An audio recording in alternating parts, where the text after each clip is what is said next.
नमस्कार साथियों, श्याम टॉक्स में आपका स्वागत है। तो आज की वीडियो में हम लोग देखने वाले हैं ईसीसी सर्टिफिकेट कोर्स के बारे में, जिसमें आपको चैप्टर 11 तक बता दिया गया है, यानी कि चैप्टर 11 तक बता दिया गया है। आज की वीडियो में हम लोग देखने वाले हैं चैप्टर 12 का प्रश्न और उत्तर, यानी क्वेश्चन और आंसर आज हम देखने वाले हैं। तो चलिए बने रहिए हमारे वीडियो में। हेलो दोस्तों, श्याम टॉक्स में आपका स्वागत है। तो आज के वीडियो में हम लोग बात करने वाले हैं ईसीसी सर्टिफिकेट कोर्स का चैप्टर नंबर 12। आप लोग को इसमें एक बुक दिया गया है, उसी का चैप्टर उत्तर दिया गया है। तो चलिए देखते हैं प्रश्न और उत्तर क्या है। तो आकलन एवं मूल्यांकन का प्रतिवेदन, ये जो एक चैप्टर का नाम है। तो आप लोग देख सकते हैं यहाँ पर किस तरह से आप लोग के लिए पूरा पेज बाय पेज में बनाकर रखे हुए हैं। तो चलिए देखते हैं। सबसे पहले वस्तुनिष्ठ प्रश्न, तो आप लोग यहाँ पर देख रहे होंगे वस्तुनिष्ठ प्रश्न। विकास एक सार्वभौमिक प्रक्रिया है जो निरंतर होता रहता है। तो कब से कब तक होता रहता है? तो जन्म से लेकर जीवन पर्यंत तक, यानी जन्म से लेकर मरण तक ये होते रहता है। बच्चों के जीवन विकास क्रम में होने वाली असमानता तो क्या होती है? मानसिक विकार, बौद्धिक दुर्बलता, असंतुलित व्यवहार, यानी कि ये सभी होते रहता है। बच्चों के मानसिक प्रक्रियाओं में शामिल है कल्पना, शामिल है तर्क, शामिल है चिंतन या उपयुक्त सभी, यानी कि इसका आंसर जो होगा उपयुक्त सभी होगा। यानी कि कल्पना भी शामिल होता है, तर्क भी और चिंतन भी शामिल होता है। चलिए देखते हैं अगले प्रश्न को। अगला प्रश्न कौन सा है? आप लोग को यहाँ पर दिख रहा होगा अगला प्रश्न।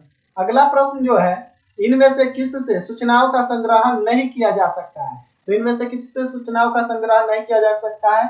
तो शारीरिक हाव भाव से भी नहीं किया जा सकता है, भाव भंगिमा से भी नहीं कर सकते, चेहरे की अभिव्यक्ति से भी नहीं कर सकते। यानी कि इसका आंसर जो होगा इनमें से कोई नहीं। ऑप्शन नंबर 4 इसका राइट आंसर होगा। ऑप्शन नंबर 4 इसका क्या होगा?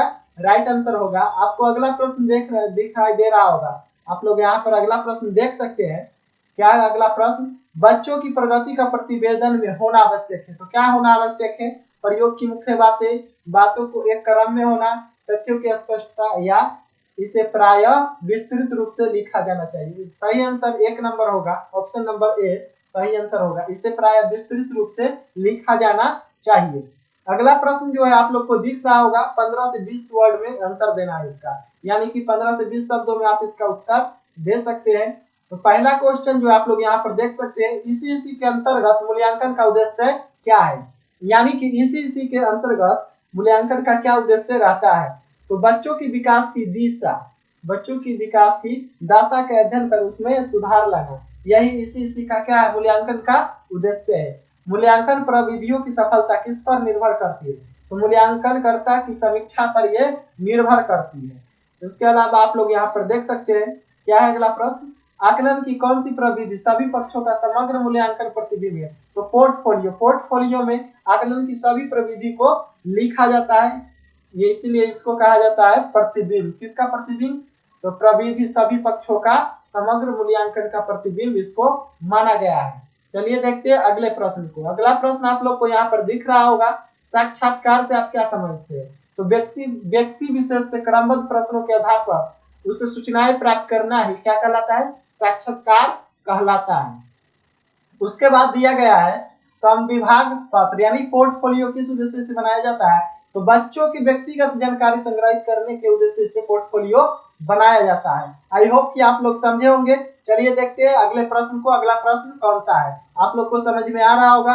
ये जो डिजाइन किया गया है आप लोगों के लिए ही डिजाइन किया गया है। तो आप लोग को पीडीएफ दे दी जाएगी समय के साथ, अभी नहीं डाला जा रहा है, तो आप लोग चिंता नहीं कीजिएगा। तो चलिए देखते हैं। मूल्यांकन क्या है?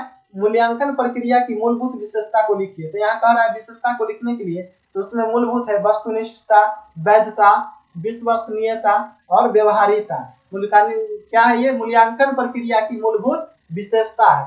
उसके बाद जो दिया गया है साक्षात्कार, क्या है? साक्षात्कार में किन किन बातों का ध्यान रखा जाना चाहिए? तो साक्षात्कार में देखिए, दोनों के बीच भाषागत बाधा ना हो, यानी कि भाषा के आधार पर दोनों में भेदभाव ना हो, पूर्वाग्रह से ग्रस्त न हो, प्रश्न सटीक व स्पष्ट हो, प्रश्नकर्ता के प्रति सहज व भाव रखता हो, इसे कहेंगे साक्षात्कार। इसी सब बातों का क्या रखा जाता है? तो ध्यान रखा जाना चाहिए। उसके बाद मूल्यांकन के उद्देश्य को बताइए। प्रश्न नंबर 3 क्या है? तो मूल्यांकन के उद्देश्यों को बताइए। तो मूल्यांकन के उद्देश्य क्या है? तो किसी भी शैक्षणिक कार्यक्रम की दशा एवं दिशा को समझना, पूर्व निर्धारित उद्देश्य की प्राप्ति की समीक्षा, बच्चों की कठिनाइयों, कमियों एवं गुणों को जानना। इसका अगला प्रश्न आप लोग देख सकते हैं। अगला प्रश्न क्या है, 4 नंबर आप लोग को दिखाई दे रहा होगा। तो 4 नंबर प्रश्न है, बच्चों के सीखने में किसकी भूमिका महत्वपूर्ण है। तो देखिए, बच्चों के सीखने में बच्चों के माता पिता, अभिभावक, इसके अलावा परिवार और समुदाय की भूमिका महत्वपूर्ण होती है। ये सब बातें आप लोग भी जानते हैं कि बच्चों पे सबसे ज्यादा उसके परिवार और माता पिता, इसके अलावा समुदाय के लोगों का ज्यादा प्रभाव पड़ता है। उसके बाद जो क्वेश्चन है आप लोग यहाँ पर देख सकते हैं, आकलन के लिए अभिलेख पुस्तिका तैयार कैसे करेंगे। तो इसमें बच्चे के व्यवहारिक पहलू को डालेंगे, शैक्षणिक उपलब्धियों को डालेंगे तथा संचयी अभिलेख में निहित बिंदुओं को समझेंगे। ये हो गया क्या, आकलन के लिए अभिलेख पुस्तिका तैयार। बस यही सब सामान चाहिए, उसके बाद आपका आकलन के लिए अभिलेख पुस्तिका क्या हो जाएगा, तैयार हो जाएगा। तो चलिए देखते हैं अगले प्रश्न। अगला प्रश्न जो है दीर्घोत्तरीय प्रश्न है, इसका क्वेश्चन यहाँ पे दिया जा रहा है। देखिए, आकलन के लिए अभिलेख का रख रखाव आप कैसे करेंगे, यानी कि आकलन के अभिलेख का रख रखाव कैसे किया जाता है। तो इसी केंद्र में बच्चों के आकलन से संबंधित अभिलेख रखना अत्यधिक आवश्यक है। अभिलेखों और प्रतिवेदनों यानी रिपोर्ट का उचित रख रखाव होना ही चाहिए, क्योंकि इनसे प्रगति का पता चलता है, यानी कि बच्चा कितना पढ़ता है, उसमें क्या क्या गुण है, ये सभी बातों को इसी में रखा जाता है। विशेष के प्राथमिक विद्यालय में जाने पर उसमें संबंधित अभिलेख और रिपोर्ट वहां के शिक्षक के बच्चों को सर्वांगीण विकास के बारे में क्या करती है, जानकारी देती है। माता पिता को पूर्ववर्ती शिशु समूह की सुस्पष्ट तस्वीर मिलती है। चलिए देखते हैं अगले प्रश्न को। आई होप कि आप लोग इसे समझे होंगे। चलिए देखते हैं अगले प्रश्न को। अगला प्रश्न है 5 नंबर प्रश्न, आप लोग देख पा रहे होंगे। अगला प्रश्न जो इसमें पूछा गया, आकलन की विभिन्न विधियों को लिखिए, उनमें से किसी एक पर प्रकाश डालिए, यानी कि एक को डिस्क्राइब कीजिए, यानी कि अच्छी तरह से बताइए। तो देखिए कौन कौन है, अवलोकन है, चेकलिस्ट है, साक्षात्कार है, बातचीत, उपाख्यान, पोर्टफोलियो, बच्चों का चित्रांकन, लेखन विधि। कौन सी विधि, लेखन विधि। इसके अलावा केस डायरी है। तो आप लोग यहाँ पर देख सकते हैं कि कहा गया था प्रकाश डालिए, किसी एक पर क्या डालना था, प्रकाश, यानी कि डिस्क्राइब करना था। तो हम जो है इसको डिस्क्राइब किए, साक्षात्कार को, यानी कि इंटरव्यू। देखिए, साक्षात्कार एक उद्देश्यपूर्ण संवाद है। सामान्यतः यह प्रक्रिया विशेष का नाम, यह एक प्रक्रिया विशेष का नाम है जिसमें व्यक्ति विशेष से क्रमबद्ध प्रश्नों के आधार पर संबंधित सूचनाएं प्राप्त की जाती है। जांच सूची की भांति साक्षात्कार हेतु प्रश्नावली का प्रत्युत्तर केवल हाँ या न में न देकर व्यक्ति अपनी समझ का प्रयोग करता है। प्रारंभिक बाल्यावस्था, देखभाल और शिक्षा के क्षेत्र में इस प्रविधि को समझने के लिए निम्न उदाहरण दिए गए हैं। चलिए देखते हैं क्या उदाहरण है। जब सुलेखा को अपने इसी क्षेत्र के बच्चे की क्या करना था, मूल्यांकन की जिम्मेदारी मिली, तो उसने तय किया कि वह प्रत्येक बच्चे के घर घर जाकर उसके विषय में जानकारी प्राप्त करेगी, क्योंकि उसे लगा कि बच्चों की समीक्षा के साथ साथ उनके परिवेश तथा परिस्थितियों का आकलन भी तो आवश्यक है। तो ये हो गया आपका क्या, तो डिस्क्राइब हो गया। आप लोग इतना ही लिख दीजिएगा, आपको फुल मार्क्स दिया जाएगा। सिर्फ हम जितना बताते हैं उतना आप देखिए और उसे एग्जाम में लिख कर आइए, आपको नंबर नहीं मिलेगा तब बोलिएगा। उसके बाद 6 नंबर प्रश्न, बच्चों की प्रगति के संप्रेषण से संबंधित एक प्रतिवेदन तैयार कीजिए। ये जो क्वेश्चन है ये आपको करके बताना है, यानी कि इसका क्वेश्चन आप खुद से कर लीजिएगा। ये बहुत ही सिंपल प्रश्न है, फिर भी आपसे नहीं होता है तो आप लोग कमेंट में बता सकते हैं, तो इसका आंसर आप लोग को बता दिया जाएगा। चलिए देखते हैं अगले प्रश्न को। अगला प्रश्न क्या है, सीखने में किस चीज में, तो सीखने में माता पिता, सीखने में माता पिता, परिवार और समुदाय की भूमिका को लिखना निरंतर चलने वाली एक प्रक्रिया है जो शाला केंद्र और उसके बाहर भी चलती है, यानी कि स्कूल में और बाहर भी चलता है।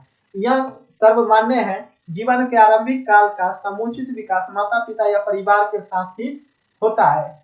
यदि बालकों को जानने समझने में माता पिता सहायता न करे तो किसी भी व्यक्ति के लिए यह कार्य कठिन होते जाता है। साथ ही मूल्यांकन से प्राप्त जानकारी के आधार पर यदि माता पिता अथवा परिवार आगे सहयोग न करे तो भी मूल्यांकन की सफलता संदेहास्पद होती है। अतः यह अपेक्षित है कि औपचारिक अथवा गैर औपचारिक रूप से जुड़े सभी व्यक्तियों, परिवारों एवं सामुदायिक स्तर पर बच्चों की विविध आवश्यकताओं के संदर्भ में जागरूकता लाई जाए। माता पिता, परिवार तथा समुदाय की सक्रिय सहभागिता के बिना इसी के मूल्यांकन के वास्तविक उद्देश्य तथा विकास के प्राप्त करना दुष्कर है। यानी कि माता पिता के मूल्यांकन के बिना, उनके सहायता के बिना बच्चों को आगे बढ़ना क्या है, बहुत ही ज्यादा मुश्किल हो जाए। समुदाय के सदस्य के द्वारा अपने विशिष्ट कौशलों को बच्चों के समक्ष निदर्शन करवाना और उन्हें सिखाना, ऐसे विशिष्ट कौशलों में बागवानी, गायन, मिट्टी कार्य, बढ़ई का काम, नृत्य इत्यादि आते हैं। जो व्यक्ति इन कौशलों के विशेषज्ञ हैं वो इनका निर्देशन केंद्र में जाकर कर सकते हैं और बच्चों को सिखा भी सकते हैं। तो आई होप कि आप लोग ये प्रश्न को समझे होंगे और आई होप कि आपको हमारा वीडियो अच्छा लगा होगा। अगर आप हमारे चैनल पे नए हैं तो चैनल को सब्सक्राइब कीजिए, अगर पुराने हैं तो नोटिफिकेशन बेल आइकन को ऑन रखिए। मिलते हैं नेक्स्ट वीडियो में।